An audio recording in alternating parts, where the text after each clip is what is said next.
Terlebih lagi, jutaan elit tidak kacau, seperti yang dipikirkan seluruh tentara. Menyapu 12 klan, tidak ada gengsi sama sekali, itulah yang seharusnya. Ini juga berarti bahwa jika Star Lich King tidak mengirimkan pasukan untuk menghentikannya dengan kejam, akan sulit bagi Qin Yichen untuk gagal dan harus ditangani oleh hukum militer.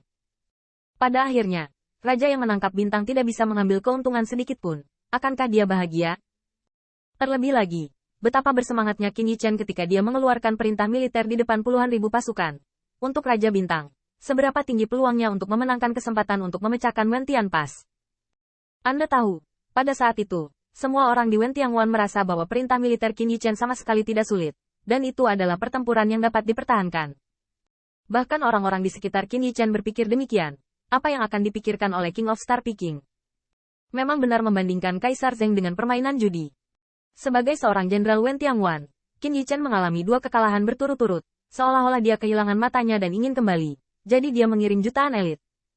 Raja penangkap bintang adalah pemenang saat ini. Mereka yang kalah ingin menang kembali, dan mereka yang menang ingin menang lebih banyak. Namun, sejak awal, tujuan Qin Yichen bukanlah klan 12, menggunakan jutaan elit untuk membersihkan rumput dinding itu. Itu untuk memberi mereka wajah. Tapi melihat keseluruhan situasi, waktu Qin Yichen sangat pintar. Dia memberi Raja Penangkap Bintang perasaan bahwa dia harus dikalahkan oleh Wen Tian dan ingin kembali sebelum dia dapat menggunakan rangkaian trik ini. Jika tidak, saat kedua pasukan berada di jalan buntu, mereka akan dengan gegabah mengumpulkan para master elit untuk pergi berperang, dan Raja Bintang akan lebih curiga. Bahkan kalah dalam pertempuran pada awalnya merupakan kerugian, dan tidak ada yang ingin kalah dalam pertempuran. Tetapi di tangan Qin Yichen, dia dapat menggunakan plan umum ini untuk mengubah kekalahan menjadi kemenangan, mengatakan bahwa keberuntungan secara alami salah. Kemenangan atau kekalahan adalah hal biasa di militer. Pemenangnya tidak pernah sombong, dan yang kalah tidak depresi seperti sebelumnya. Berapa banyak orang yang bisa melakukannya? Qin Yichen membawa tangannya di punggungnya, dan tidak kehilangan hatinya karena pujian dan penyembahan di sekitarnya. Tetapi pada saat itu, dia melihat buaya mendekat dengan kepala dan wajah yang sangat abu-abu. Jenderal Feng Da, saya sudah menyerah, dan saya bersedia mengikuti klan Kaisar Ke di masa depan. Anda tahu, Anda ditempatkan di 100.000 tentara klan kami, bukan? Qin Yichen melirik manusia buaya dengan miring, dan berkata dengan lemah, Jenderal ini selalu menyimpan dendam dan keluhan, dan kamu juga memiliki pahala dalam pertempuran ini. Sekarang Anda telah berbalik melawan pengadilan surgawi, untuk melindungi pengadilan surgawi dari pembalasan terhadap Anda dan suku lainnya. Setelah Wen Tianguan ditutup untuk perbaikan, Anda secara otomatis akan mengirim pasukan, Jianger dan suku lainnya untuk berlindung di bea cukai. Sudut mulut buaya bergerak-gerak, sungguh surga balas dendam. Ini jelas menggunakan kehidupan rakyatnya sebagai sarana untuk menghalangi mereka tetap setia. Manusia buaya ingin mengatakan lebih banyak, tetapi dingin di mata Qin Yichen menyebabkan yang pertama bergerak di tenggorokannya. Dia tahu bahwa jika dia tidak menyerah dalam pertempuran sebelumnya, rakyatnya akan dibantai. Setelah menakut-nakuti kerumunan buaya, Qin Yichen tidak bisa menahan nafas diam-diam, mengancam pembantaian. Metodenya kejam, dan metode itu benar-benar berdarah. Dia tidak ingin menjelaskan bahwa semuanya adalah tuan, dan dia tidak ingin membedakan yang baik dari yang buruk. Karena dia tahu ini adalah kasus pertumbuhan. Kayu, kamu begitu agung. Kamu hanya menakuti mata Qiang Tukao. Gading, ada cerita tentang Jenderal Tianguan. Putri Wen Qing tidak bisa menahan tawa di matanya, dan Qin Yichen tidak bisa menahan tawanya. Ini adalah pertumbuhan. Mata tidak lebih besar dari siapapun yang dapat menakuti lawan. Keagungan di dalamnya adalah hasil dari setiap pengalaman, naik turunnya kehormatan dan aib, dan itu adalah simbol kekuatan. Tanpa kekuatan, dia tidak bisa menakuti manusia buaya bahkan jika dia menatap keluar matanya. Qin Yichen menyekat tanda pertempuran di wajah Putri Wenxing. Dia tiba-tiba memikirkan sesuatu dan menyeringai. Suamimu, saya juga seorang jenderal yang memegang 3 pasukan. Di masa depan, di depan 3 tentara, haruskah saya memberi saya wajah? Namanya Muko lagi. Putri Wenxing mengucapkan lidah merah mudanya dan mengabaikannya. Qin Yichen ingin menemukan Ke Tiangxuan sebagai master, tetapi yang terakhir melambaikan tangannya tanpa daya. Tianxing, itu tidak ada hubungannya dengan seberapa besar otoritas yang kamu miliki. Kapan kamu dan Wen ini bukan lagi kayu di antara hari-hari cerah, jadi tentu saja dia tidak akan menyebutmu kayu. Menghadang. Ketika Ke Yuheng mendengar kata-kata itu, dia tertawa. Lebih baik menabrak matahari jika Anda memilih hari. Tianxing telah memenangkan kemenangan besar hari ini, dan prestise berkembang. Saya tidak ingin mengambil kesempatan.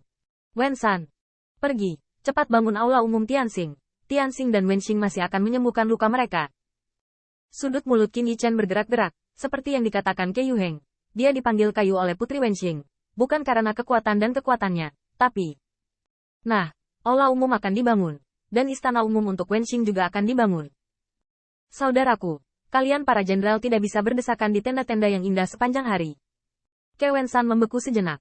Kata-kata Qin Yichen masuk akal, dan para jenderal secara alami harus tenang.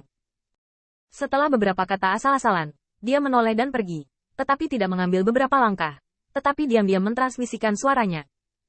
Kakak ipar, kita semua laki-laki, jadi izinkan saya bertanya kepada Wen Qing, apakah Anda dewa bawaan? Qin Yichen terkejut, apa itu? Ke Wensan ragu-ragu, dan mengertakkan gigi. Bisakah Anda membedakan antara pria dan wanita di mata Anda? Atau apakah estetika Anda berbeda dengan kami? Ke Wensan ingat bahwa ada catatan di klan bahwa dewa bawaan juga dapat mereproduksi keturunan. Tetapi dewa bawaan bukanlah ras, dan mereka berbeda satu sama lain.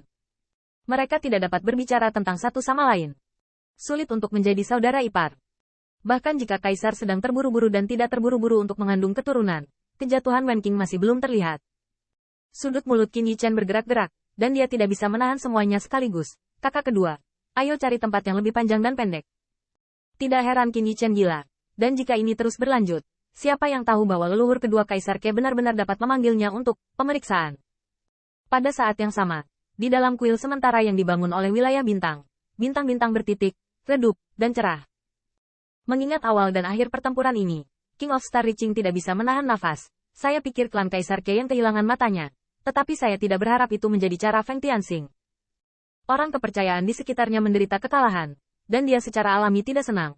Tuanku, jika Anda tidak memiliki 12 suku, bagaimana Feng Tianxing bisa menang? Apa kesombongannya? Berbicara tentang rerumputan tembok itu, sial, aku berani melakukan sesuatu kepada tentara surgawi kita, jika bukan karena kegunaannya.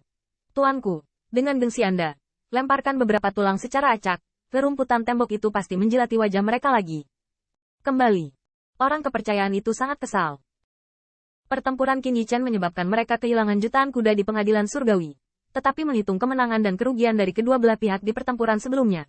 Pada kenyataannya, Qin Yichen hanya menyamakan kemenangan dan kekalahan.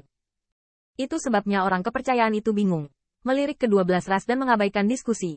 Countertif Kaisar Ke baru saja mendapatkan kembali kekalahan sebelumnya. Keledai sombong.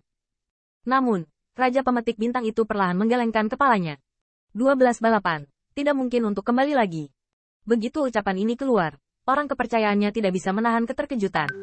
Tuanku, Anda tidak berpikir bahwa rumput dinding itu benar-benar setia kepada klan Kaisar Ke, bukan? Atau apakah mereka berpikir bahwa mengikuti klan Kaisar Ke lebih menjanjikan daripada setia kepada surga? Star Reaching King menggelengkan kepalanya. Tidak. Apakah kamu masih ingat kalimat pertamamu?